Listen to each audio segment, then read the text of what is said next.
everyone, my name is Hula and today we're gonna read The Magic Tree of Merlin Mission 12 Eve of the Emperor Penguin. And today we're gonna start reading at chapter 5, Lava Bombs, and the end of reading at chapter 6. Now already read this one book with a lot of stories, and now here we go. And first you can read as The Magic Tree of Merlin Mission 12 Eve of the Emperor Penguin. Chapter 5, Lava Bombs.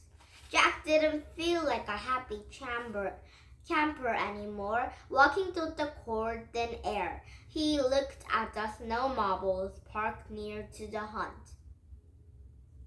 "We don't know how to drive snow marbles," Jack whispered to Annie. "We haven't trained it for anything, including include sickness." "That's okay. If we get in trouble, we can use the wand," said Annie. "No, we can't," said Jack. "But we can't use the wand for ourselves. Plus, we haven't tried our hardest yet." "This way, gang," called Nancy. She was rushing everyone to the small orange building. Jack and Annie followed the group inside. The one-room hut has plastic chairs, a small heater, axes, jugs of water, and shelves and boxes of trail mix. "We have to sit and help yourself to some of the best water in the world," said Nancy. "It comes from the melted gather ice." Everyone sat on the plastic chairs. Lucy, Kim, Tony, and Ale poured the water into thin cups and lowered to the masks to drink. Jack was thirsty, but he shook his head no at Annie.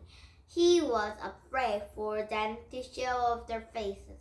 "Before we take off, I want to warn you again about the snow marbles," said Nancy. "No matter how much training you've had, you must be very careful. On your ride up to the crater, remember to drive sideways, so if the snow marble slips and rolls over, your leg won't get crushed." Everybody nodded. "How do you drive sideways?" Jack wondered, panicked. "Don't be afraid to go fast, and don't lock up the brakes," said Nancy. "And locking your brake can spell faster disaster. And watch out for lava bombs," said Ale, the biologist. "Lava bombs?" Jack piped. He quickly cleared his throat and deepened his voice. "Excuse me, lava bombs?" "Lava that spits from the crater," said Ale. "Spits?" replied Jack. "Like an oatmeal that bubbles spatters out of his pot," said Lucy, the space scientist. "Excepting that these bombs aren't made of earth metal," said Ale. "The bombs are very virtually not liquid rock. Some of them can be big as a car, and they burn their holes with the ice and snow." "If they heat you," said Tony, chuckling. "Well, just think about it." Jack didn't want to think about it seriously. It's pretty neat," said Nancy. "For millions of years, hot gas and lava have craved deep hiding places beneath the surface ice of the slopes carved in towels. No one knows all the secrets of Mount Erebus." Nancy took a last sip of the water and pulled her cup down. "Okay, guys, you have a few hours to experiment and get your stories, and Patty will come back for us. Let's go." As Jack stood up to go, he almost fell over.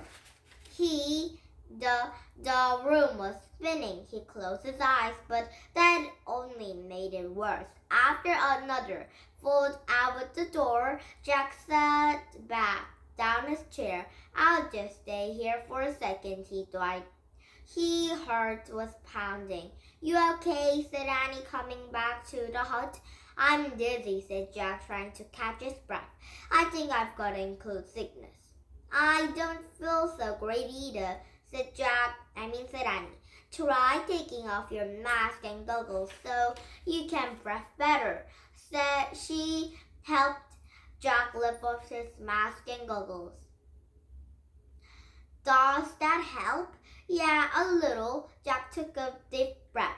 But we need a lot of help. What do you mean? Said Annie. Help getting include sickness, said Jack. Help driving snowmobiles. Help dog digging. What is that anyway? An ancient crown? Nancy poked her head back down to the hunt. What up, guys? You coming? Yikes, said Annie.